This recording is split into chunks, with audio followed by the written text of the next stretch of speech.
আল্লাহ তাআলা বলছেন ইন্নী জাইলুম ফিল আরদি খলিফা, আমি তোমাদেরকে সৃষ্টি করে ক্ষান্ত হই নাই, তোমাদেরকে দুনিয়ার জমিনে পাঠিয়েছি খলিফা হিসেবে প্রতিনিধিত্ব করার জন্য। তোমরা আমার দাসত্ব করবা, খলিফাগিরি করবা, রাজত্ব শাসন করবা। তোমরা ক্ষমতার মসনদে কোরআন নিয়ে বসবা, আলিমরা বসবে। আমি আল্লাহ তাআলা তোমাদেরকে শাসন করার জন্য পাঠিয়েছি, রাজত্ব দেওয়ার জন্য পাঠিয়েছি।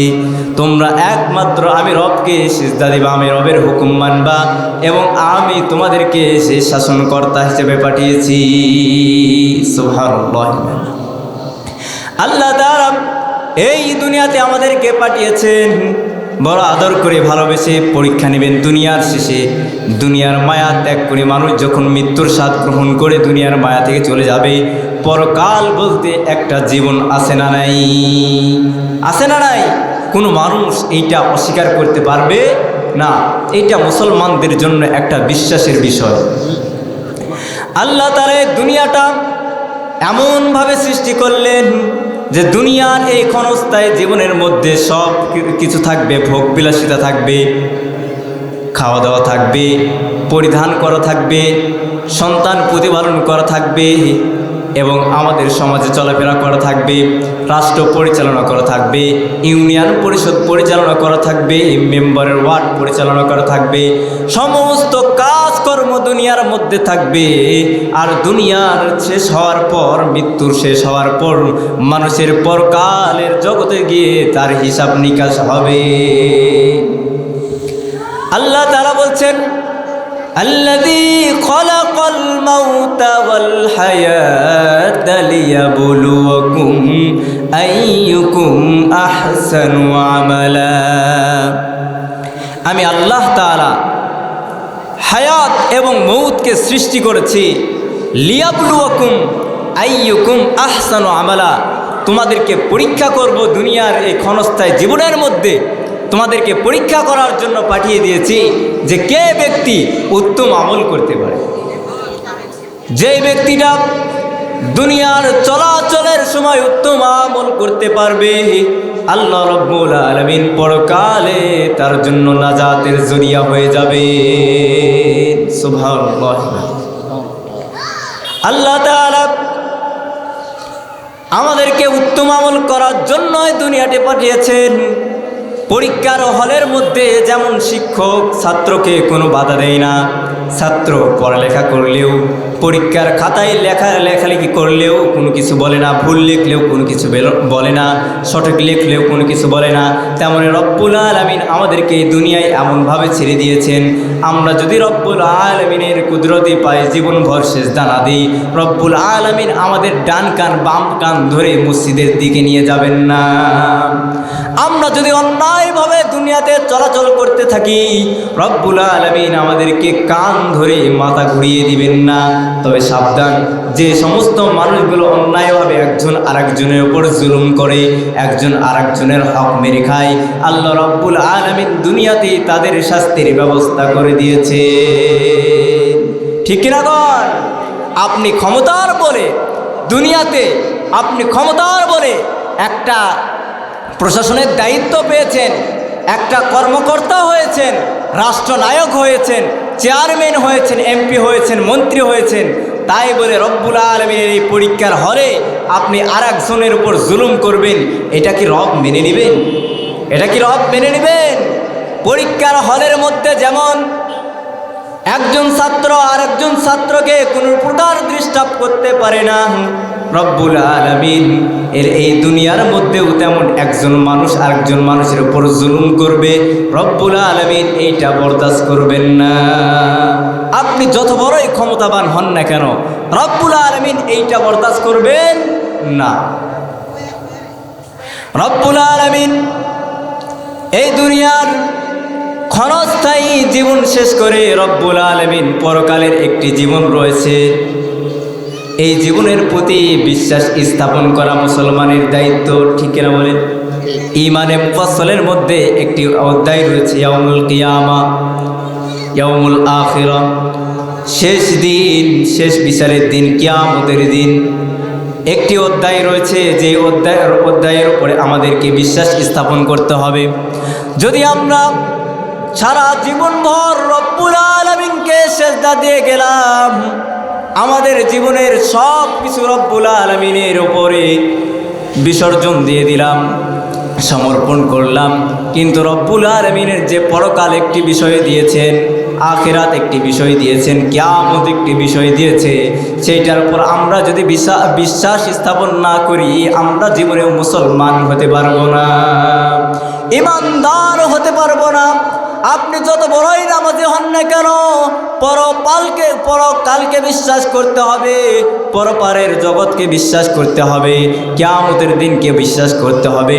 আল্লাহ রাব্বুল আলামিন সূরাতুল আবসার মধ্যে বলছেন, ফাইযা জাআতিস সাখা ইয়াওমা ইয়াফিরুল মারউ মিন আখিহি ওয়া উম্মিহি ওয়া আবি ওয়া সাহিবাতিহি ওয়া বানি। হে দুনিয়ার বান্দাগণ, দুনিয়াবাসী, তোমরা জেনে রাখো, দুনিয়ার এই ক্ষণস্থায়ী জীবনের শেষ হওয়ার পরে কিয়ামত একটি বিষয় সংগঠিত হবে, একটি ঘটনা সংগঠিত হবে। রব্বুল আলামিন আমাদেরকে আগেই জানিয়ে দিলেন, সতর্ক করিয়ে দিলেন যে বান্দারা তোমরা সতর্ক হও, তোমরা কে কোথায় আছো ভালো করে শুনে রাখো। এমন একদিন আসবে যে দিন ধ্বংসলীলা শুরু হয়ে যাবে, ধ্বংস খেলা শুরু হয়ে যাবে। আসমানের তারকাগুলো ফেটে ফেটে জমিনেগুলো পড়তে থাকবে, মানুষ ইয়া নাফসি বলা শুরু করে দিবে। মানুষ বলবে, হায় আফসোস, জমিনের কি হলো, জমিন কেন ভ্রমণ করছে। জমিন থেকে সেই দিন লাশগুলো ফেটে ফেটে জমিন ফেটে ফেটে বাইর হবে। মানুষগুলো সেই দিন ইয়া নাফসি বলতে থাকবে। ও মুসলমান বন্ধুগণ আমার, সেই কঠিন কিয়ামতের দিন আমাদের কি অবস্থা হবে আমাদের তো জানা নাই। রব্বুল আলামিন সেই কঠিন মুসিবতের দিনে রব্বুল আলামিন জানিয়ে দিলেন, তার হাবিবের মাধ্যমে জানিয়ে দিলেন যে সেই দিন কঠিন মুসিবতের দিনে আমার কিছু বান্দা বান্দীদেরকে আমি রব্বুল আলামিন আমার রহমতের ছায়াতলে আমি তাদেরকে স্থান দিব। সুবহানাল্লাহ। যেই দিন কঠিন অবস্থা হবে, মা তার সন্তানকে ভুলে যাবে, ভাই তার ভাইকে চিনবে না, বাবা তার সন্তানকে চিনবে না, সেই দিন রব্বুল আলামিন আমার আপনার মতো বান্দাদের পাশে দাঁড়াবেন। সুবহানাল্লাহ ওয়া বিহামদিহি। আল্লাহর রাসূল জনাবে মুহাম্মদুর রাসূলুল্লাহ সাল্লাল্লাহু আলাইহি ওয়াসাল্লাম বলছেন, সেই কঠিন মুসিবতের দিনে, কিয়ামতের দিনে রব্বুল আলামিন 7 শ্রেণীর মানুষকে আরশে মহল্লার নিচে ছায়ার ব্যবস্থা করে দিবেন। কয় শ্রেণীর মানুষকে?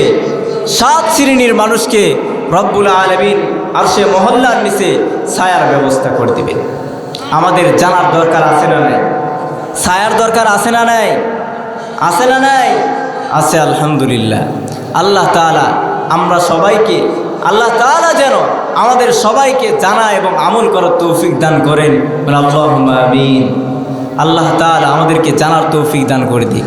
এবং আমরা চাই আমরা সমস্ত মানুষগুলো, আমরা সবাই মুসলমান একসঙ্গে কিয়ামতের সেই কঠিন আযাবের দিনে সেই আরশে মহল্লার ছায়ার নিচে আমরা স্থান নেব ইনশাআল্লাহ। আল্লাহ তাআলা আমাদের সবাইকে যা শুনবো তার উপর আমল করার তৌফিক দান করুন। আল্লাহর রাসূল জনাবে মুহাম্মদুর রাসূলুল্লাহ সাল্লাল্লাহু আলাইহি ওয়াসাল্লাম বলছেন, 1 নম্বর ওই শ্রেণীর ব্যক্তিদেরকে আল্লাহ রাব্বুল আলামিন আরশে মহল্লার নিচে ছায়ার ব্যবস্থা করে দিবেন। 1 নম্বর হচ্ছে ইমামুন আদিল। ইমাম অর্থ নেতা, আদিল অর্থ ন্যায়পরায়ণ, ইনসাফগার।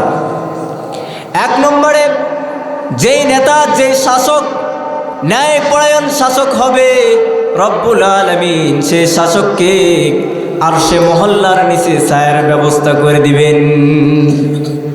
আমাদের সমাজের প্রত্যেকটা ব্যক্তি, পরিবারের লিডার যিনি, অভিভাবক যিনি, তিনি একজন শাসক, ঠিক কিনা বলেন? পরিবারের অভিভাবক একজন শাসক না? তিনার আন্ডারে সন্তান থাকে, স্ত্রী থাকে, বৃদ্ধ মা বাবা থাকে। তিনি একজন গাইড, পথ প্রদর্শক, একজন অভিভাবক, মুরব্বী, একজন শাসক। একটা সমাজপতি যে তার সমাজকে পরিচালনা করে, সে ওই সমাজের শাসক, ঠিক কিনা কোন? একটা ওয়ার্ডের মেম্বার যে তার ওয়ার্ডকে পরিচালনা করে, সে ওই ওয়ার্ডের কি শাসক। একটা চেয়ারম্যান ইউনিয়নের শাসক, একটা উপজেলা চেয়ারম্যান উপজেলার শাসক, একটা এমপি তার 2টা আসনের শাসক, একটা রাষ্ট্রনায়ক সে একটা রাষ্ট্রের শাসক হয়। আমাদের রাষ্ট্রনায়ক আছে না নাই? একজন তো ছিল, আবার একজন হয়েছে, আবার কিছুদিন পর আরেকজন হবে, ঠিক কিনা বলেন? যে ছিল সে কি ন্যায়পরায়ণ ছিল? ন্যায়পরায়ণ ছিল নাকি জালেম ছিল? কথা বলে না কেন? ন্যায়পরায়ণ ছিল নাকি জালেম ছিল? এমন জালেম ছিল, আলেমদেরকে দিনে দুপুরে গরম পানি দিয়ে অত্যাচার করেছে, ঠিক কিনা বলে? আলেমদেরকে, ভালো যুবক আলেমদেরকে জেলে নিয়ে যাওয়ার পর পঙ্গু করে হুইল চেয়ারে বসে কিছুদিন পর বাহির করে দিয়েছে। এমন এমন জালেম শাসক ছিল। আমরা ইতিহাস ভুলে যাইনি, ইতিহাসকে ভুলে গিয়েছি। আমরা এইরকম জালেম শাসককে আর ক্ষমতায় দেখতে চাই? কেউ কি দেখতে চান? আমরা এই জালেম শাসককে, এরকম জালেম শাসককে আমরা ক্ষমতায় দেখতে চাই না। আমরা ইসলামকে ক্ষমতায় দেখতে চাই, আমরা কোরআনকে ক্ষমতায় দেখতে চাই, ঠিক কিনা বলেন? আমরা মুসলমান, আমাদের সংবিধান আল কোরআন, আমাদের রব সুবহান, ঠিক কিনা কন? আমরা সে রবের সংবিধান আল কোরআনকে ক্ষমতার মসনদে বসাবো ইনশাআল্লাহ। ইনশাআল্লাহ। আমাদের জালিম এত বড় জালিম ছিল, নিরীহ শিক্ষার্থীদের উপরে গুলি চালাতেও তার দ্বিধাবোধ হয়নি। হয়েছে কি? পাখির মতো মানুষ মারছে, রংপুরে আবু সাইদকে মারছে, মুগ্ধকে মেরেছে, এরকম অসংখ্য ছাত্রদেরকে গুলি করে মেরেছে। তাদের ঘরে মনে হয় কোনো সন্তান নাই, ঠিক এরকম। এত বড় জালিম, আল্লাহ তাআলা কি তার জুলুম কি সহ্য করেছেন? আল্লাহ তাআলা তার জুলুম সহ্য করেন নাই। সাধারণ শিক্ষার্থীদের ধাক্কায় আল্লাহ তাআলা এপার থেকে ওপারে পাঠিয়ে দিয়েছেন, ঠিক এরকম।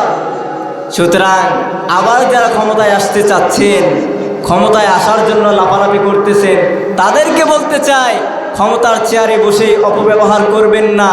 যদিও রব্বুল আলামিন আপনাদেরকে ক্ষমতা দিয়ে যদিও দেন, তবে ক্ষমতার চেয়ারে বসে একে ধরবো ওকে মারবো, কোরআনের বয়ান বন্ধ করব, হুজুরদের গলা টিপে ধরবো, এই চেষ্টা করবেন না। কারণ এই কোরআনকে পরিচালনা করেন রব্বুল আলামিন, স্বয়ং আসমান থেকে, বলেন না সুবহানাল্লাহ। সুতরাং এই কোরআনের আওয়াজকে যদি বন্ধ করতে চান, আপনি যত বড়ই ক্ষমতাবান হন না কেন, আপনার আওয়াজ রব্বুল আলামিন বন্ধ করে দিবেন, ঠিক এখন। এক শ্রেণীর মানুষ, নেতাগুলো আমাদের দেশের মঞ্চে উঠে উঠে বলতো এসো খেলা হবে, ঠিক এখন।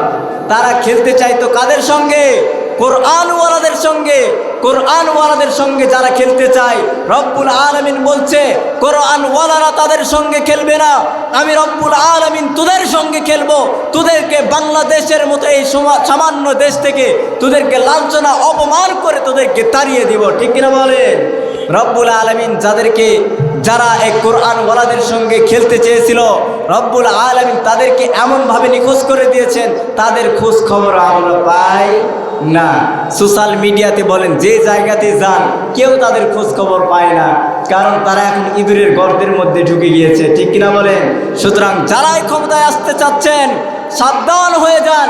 যদি কোরআনকে অপব্যবহার করার চেষ্টা করেন, আল্লাহ রাব্বুল আলামিন আপনাদেরকেও ধাক্কা দিয়ে এই ক্ষমতার মসনদ থেকে তাড়িয়ে দিতে কোনো দ্বিধাবোধ করবেন 1 ইঞ্চি পরিমাণ রব্বুল আলামিনের কোন সময় লাগবে না।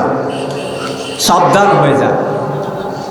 আল্লাহ রাসূল জনাবে মুহাম্মদুর রাসূলুল্লাহ সাল্লাল্লাহু আলাইহি ওয়াসাল্লাম বলছেন, এক নম্বর, ওই শ্রেণীর ব্যক্তিগুলো আরশে মহল্লার নিচে ছায়ার ব্যবস্থা পাবে, ছায়ার জন্য জায়গা পাবে, যে সমস্ত মানুষগুলো নাই পরায়ণ বাদশা ছিল। রাসূল পাক সাল্লাল্লাহু আলাইহি ওয়াসাল্লাম তিনি শুধু আরব বিশ্বের শাসক ছিলেন কি, তিনি এমন একজন লিডার যার নেতৃত্বে সারা বিশ্বে সাহাবায়ে কেরাম কাজ করেছেন। তিনি এমন একজন লিডার যাকে ফলো করে এখনো শত শত মুসলমান, হাজার হাজার কোটি কোটি মুসলমান তার নেতৃত্বে এখনো চলার চেষ্টা করছে। আমরা চাই মুহাম্মদুর রাসূলুল্লাহ সাল্লাল্লাহু আলাইহি ওয়াসাল্লামের নেতৃত্বে তার দেখানো পথে আমাদের রাষ্ট্রটা পরিচালনা হোক, ঠিক কিনা গণ? রাসূল পাক সাল্লাল্লাহু আলাইহি ওয়াসাল্লাম এমনভাবে শিখিয়ে গিয়েছেন রাষ্ট্র কীভাবে পরিচালনা করতে হবে। রাসূল পাক সাল্লাল্লাহু আলাইহি ওয়াসাল্লাম তার রেখে যাওয়া সম্পদ সাহাবায়ে কেরামের জীবন থেকে আমরা শিক্ষা নিতে চাই। কেমনভাবে, কেমন আচরণ ব্যবহার করলে মানুষ শান্তি পায়, একজন নেতা কেমন আচরণ করা দরকার, এইটা আমাদের শিখার দরকার আছে না নাই? ইসলামের দ্বিতীয় খলিফা হযরত ওমর রাদিয়াল্লাহু তাআলা আনহু তিনি রাষ্ট্রনায়ক ছিলেন নাকি সাধারণ প্রজা ছিলেন? অর্ধ পৃথিবীর বাদশা হযরত ওমর। কে সেই ওমর যে ওমর একটা রাস্তা দিয়ে গেলে শয়তান আর একটা রাস্তা দিয়ে যাইতো, ঠিক কিনা গণ? আমাদেরকে শয়তান ভূতে দেয়, শয়তান আমাদেরকে ওয়াসওয়াসা দেয়। আর ওমরকে দেখলে শয়তান যদি জানতো ওমর ওই রাস্তা দিয়ে যাইতেছে, শয়তান আর সেই রাস্তা দিয়ে যায় না। এত ক্ষমতাবান, কিন্তু তার আচরণ ব্যবহার, তার চরিত্র এত নরম ছিল যে রব্বুল আলামিন তার দ্বারাই অর্ধ পৃথিবীর বাদশাহী করে নিয়েছে। সুবহানাল্লাহ।